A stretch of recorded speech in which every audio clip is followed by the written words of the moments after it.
rangées de soldats, ils marchèrent jusqu'à l'église et assistèrent au service. Ensuite, quittant le fort à 8 heures, ils se rendirent à pied au palais du gouverneur.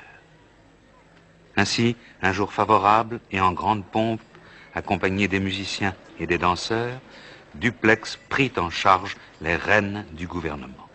Monsieur, montez, montez, montez. Oh, montez, monsieur.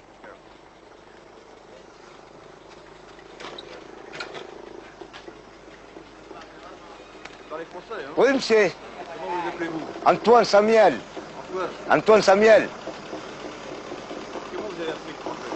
Ah, ça va, le travail de barbecue, le cuisinier, c'est la boy, c'est tout le travail.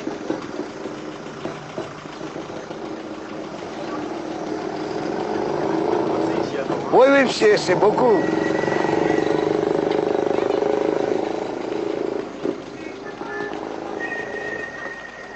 connaissez la France? Non, monsieur.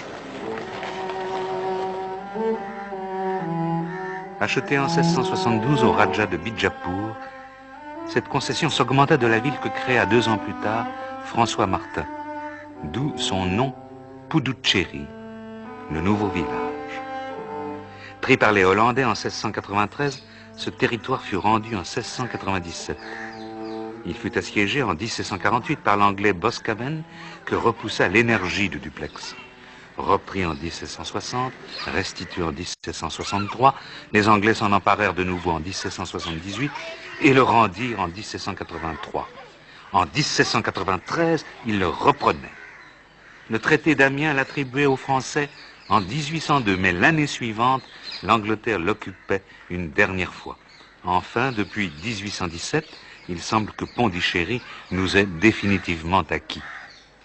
C'est simplement un souvenir qui nous est laissé, une satisfaction morale toute platonique, un hommage accordé aux efforts héroïques de la France du passé dans ces contrées lointaines.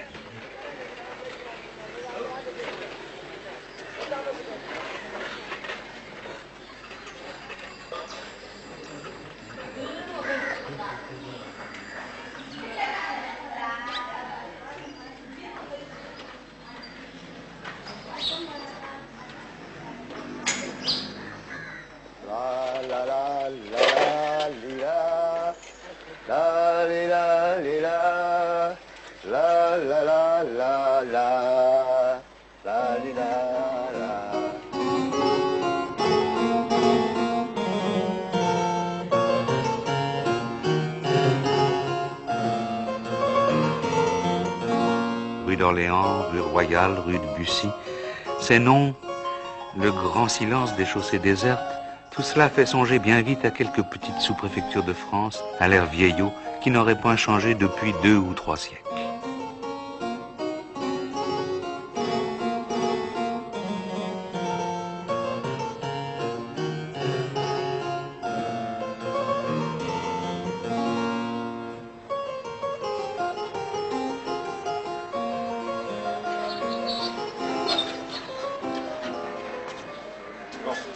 Merci, monsieur.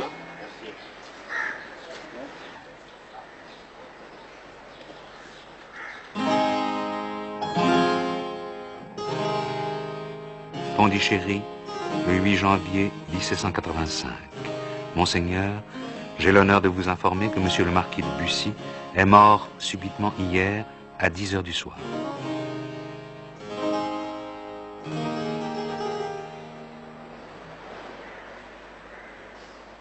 L'Institut d'Indologie il a été créé au nom de la rétrocession des consulats français à l'Inde, et alors il s'agissait de créer, selon la formule de Nehru, une porte ouverte de la culture française sur l'Inde et réciproquement. L'idée, c'était de mettre en contact des savants traditionnels, dont M. Batt, qui ici a été un des premiers, et des chercheurs français. Et alors, 2 directions. D'une part, les recherches indologiques classiques, disons, recherches sur le sanskrit, sur les grenouilles, et d'autre part, des recherches... on ne parlait pas d'écologie à l'époque, mais enfin, ça en était déjà, la carte du tapis végétal branchée sur un programme qui était à l'époque de l'Université de Toulouse. Au 18e, on a déjà des gens qui prennent des notes, disons, sur l'indianisme. Au 19e, ça se développe considérablement.